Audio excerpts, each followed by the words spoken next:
Hello, I'll be demonstrating the use of the SOTA BioTuner. The BioTuner shown here is our latest model, the model BT9.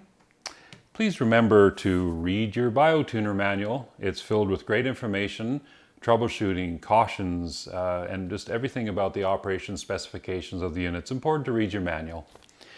Now the BioTuner is powered by a 9-volt alkaline style battery, shown here.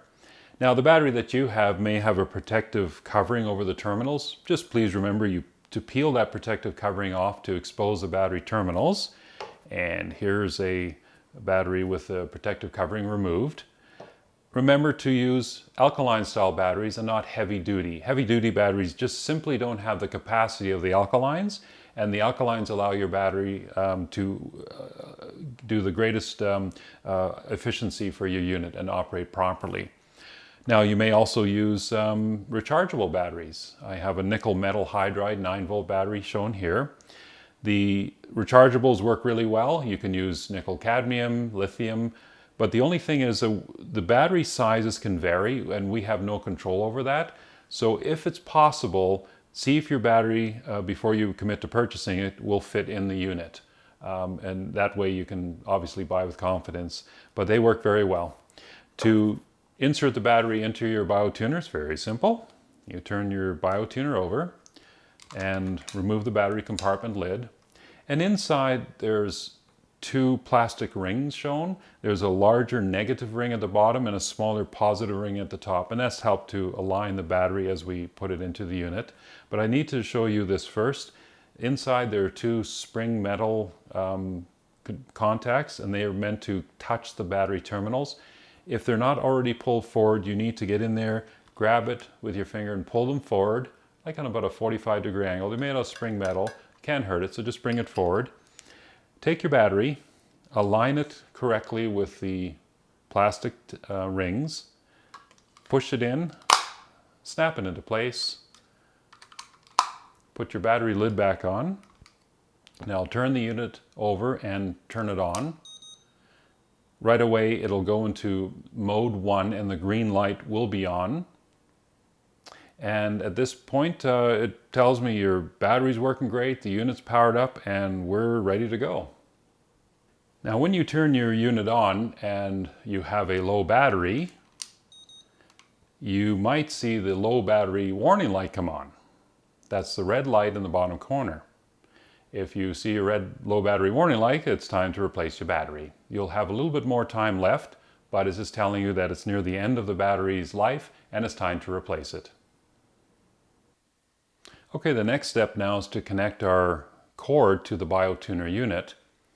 Our cord has a USB style connector on one side, shown here. And please remember not to plug this USB cord into your computer, and don't plug any computer cords into our BioTuner. They're completely different and not compatible.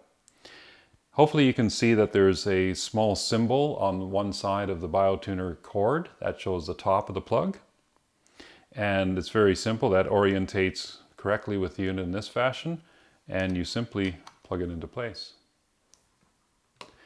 On the other end of the cord, we have these little gold pins, and just make sure that they're clean and wipe clean with maybe tissue paper before you put the ear clips on. These are the ear clips that are going to fit into the cord, and on the end of the ear clip there's a small hole where the pin gets inserted. Very simple. You take your metal pin and you kind of turn it and push it into place and make sure that it goes in fully and is fully inserted. And I'll put the second one on. Just roll it into place and just make sure that there's no exposed pin and that you can see is nice and tight fitting. The next thing we want to do now is to put a drop of water on the end of the ear clips. So you just get your drop of water with your water dropper bottle. And you take the ear clips, open them up. It's a little bit difficult to do here. And then you put 1 drop, and I'll put that back. And we just want to now take a piece of tissue paper and just clean that off, just to make sure there's no residue left from your previous session. And I'll do the same on the second ear clip. Put 1 drop of water, which is done. And then I'll just clean that off. Now I know that it's ready to be clipped onto my ear. Now this cord can be pulled apart so I can easily place it, the clips onto my ear. The first thing you want to do is take your first clip, get another drop of water. This is now the conductive drop of water that you're placing on here. Just a little bit more. There we are. It'll bead up on the end of the electrode. These are conductive rubber electrodes, so we need to have a conductive medium, water, in order to transmit the electricity properly. And then I'm going to take the ear clip and I'm going to clip it on to my earlobe as tight and as close into the TMJ point as I can. That's a correct placement. I need to pull this wire apart slightly, and I'm going to put a drop of water on the second ear clip. You'll see it bead up a bit, and I'm going to place that. I just have to switch hands here. Place that, there we are, on the second earlobe, and that's the correct orientation. Now when I turn the unit on, the first thing what'll happen is I turn it on here. I can feel it already. It goes into mode 1, and that'll be the green light on mode 1. And I can turn it up and control the intensity with the dial. There's also a yellow indication light that may not be on when we're doing this setup right now. That is used later on for troubleshooting, and I'll go over that later. It may or may not be on. Don't worry about it. Right now you should be feeling the pulses. There's a pleasant kind of buzzing sensation. You may feel the pulse more in one ear than the other. That's completely normal.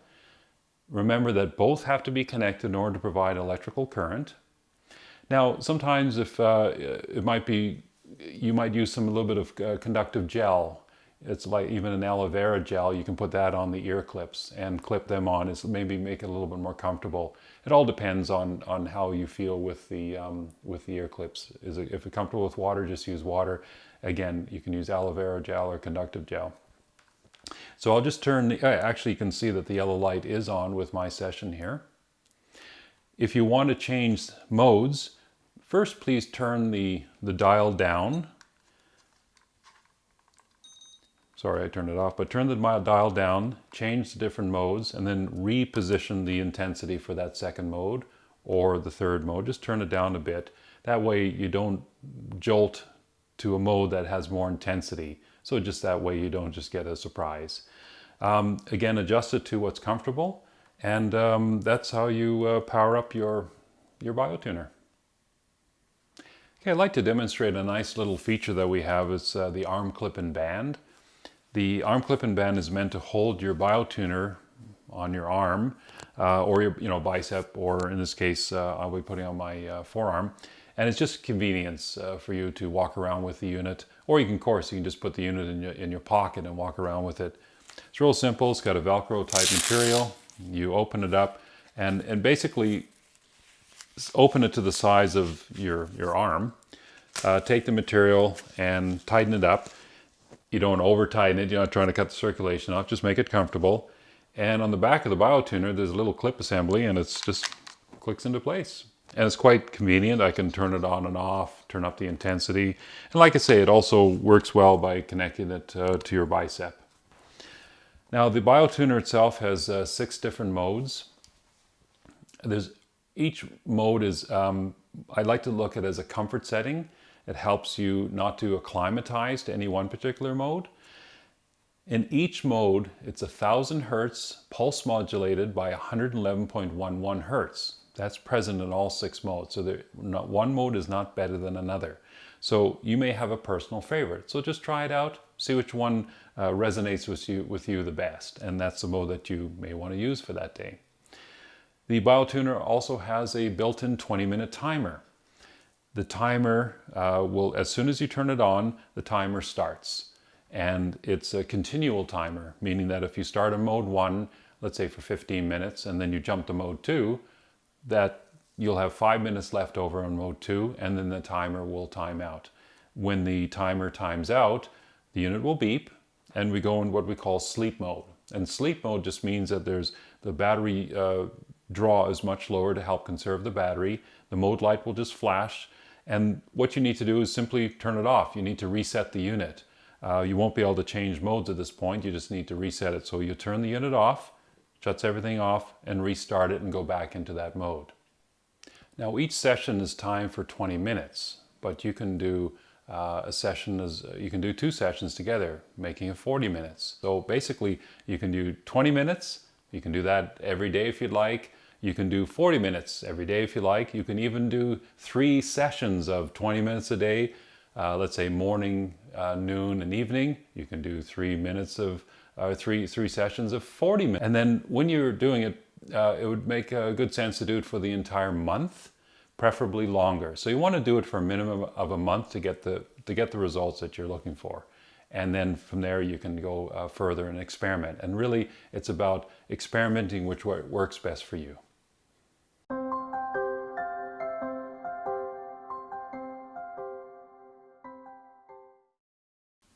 Okay, I'd like to talk a bit about troubleshooting in case you run into any kind of issues. Probably one of the first things is I don't feel the pulse, or it feels unusual or prickly. Let's start with that. The prickly feeling may just simply indicate that you need to re-wet the ear clips. You want to take the ear clips off, put another drop of water on, and reposition them. It's as simple as that. For some people though, you might need to clean the area where you're clipping it on, the earlobes, with mild soap and water, and then just dry it, and then reapply the ear clips with a drop of water. Another thing which really helps is the use of conductive gel. That's that kind of slippery little gel that you can get at any medical supply store, and it's real nice. You can moisten the earlobe with it and then re-clip the ear clip on, and that helps really well with that feeling. What it does, it allows for better electrical connection. That's really what we're trying to do here. The other thing is to try, if you're sensitive maybe to conductive gel, you could just try something more natural like aloe vera gel. That works well as a conductive medium. And I think from trying that, I think you'll find that it's much more pleasant feeling. Obviously, you want to make sure that you're not turning it up too much. If you turn it up too much, you're going to get that also, kind of an unpleasant feeling. So keep the level at an intensity that's comfortable for you. Now the next thing is, of course, if you don't feel it at all, you've gone through all those steps and you don't feel it, what to do next.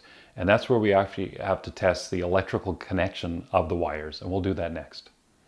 Okay, this step now is to test the electrical connection of the ear clips and the unit and the cord. And how we're going to do that, I'm just going to put the unit down here.